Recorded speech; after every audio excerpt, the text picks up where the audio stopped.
Alright people, back out here in the woods, and I'm half asleep this time. But there's been a story that I've been meaning to tell on here for a while. Just wasn't sure what the right time would be to tell the story. This is from when I was really young. I was like probably 8 years old. And my dad lived at these apartments. Not exactly the best place to live, okay?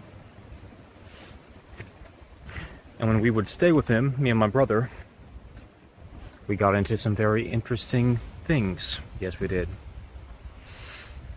So one time, there was this storm drain that people had put these kittens down in for some such reason. Just to be assholes, I guess. And my brother and I got the crate off and got out the kittens. We saved those little cats, okay?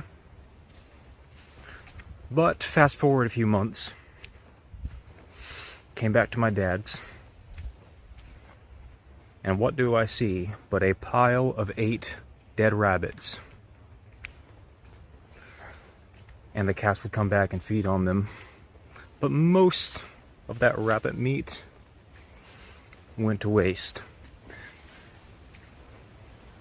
And that little story, that little experience, stuck with me for years, and I didn't really piece it all together until recently.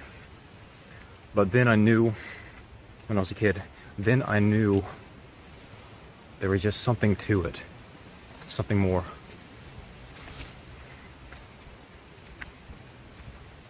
And looking into it,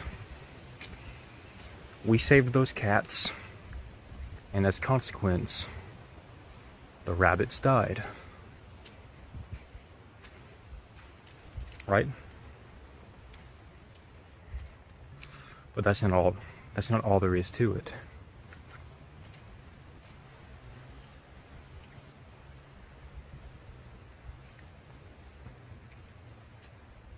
Sorry, hold up. Alright, we're back. I got distracted by being in the wrong place. Anyway, what I learned more than just the consequence of the whole samsara life cycle is every single species, every one of them, not just human beings, take far more than they need at the expense of anything else, everything else, to the point of excess, to the point where most of it goes to waste. I've seen that in every species. When they have the opportunity, they do it.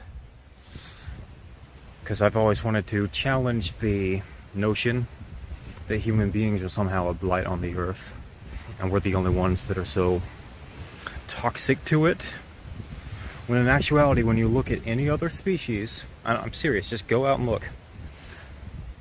All of them do that. And if any one of them had been put in our position, they'd be doing the same thing. Besides that, it's really only a handful of capital owners that are destroying the planet anyway. But I digress.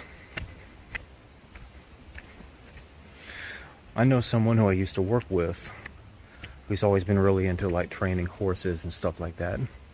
And I posted something about this along these same lines a long time ago, like more than a year ago. And she says, yeah, facts. Because horses will try to eat a whole damn tree, or whatever you put in front of them, way to the point of excess. Also, when my aunt had dogs, one of the dogs would literally, there were 2, one of the dogs would literally eat so much to the point where he threw up, just so the other dog couldn't have any. That's how animals work. And if you think that human beings are any more than animals, yeah, you're wrong, okay? And if you think that animals are any less than human beings, more wrong.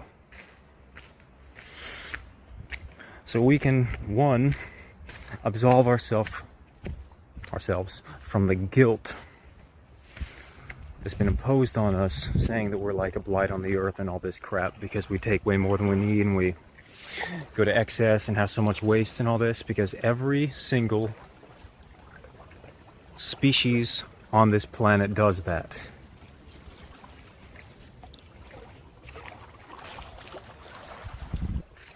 Every one of them.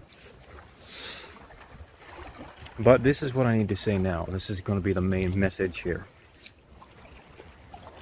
We as the human species, human race, have a responsibility that animals don't have. And this is the one exception as to how we're actually different, okay? We have the cognitive ability to recognize the greater harm of our actions. And we can choose better, and we have the responsibility to choose better. That's the thesis here. Thank you for listening. Love and gratitude. Done.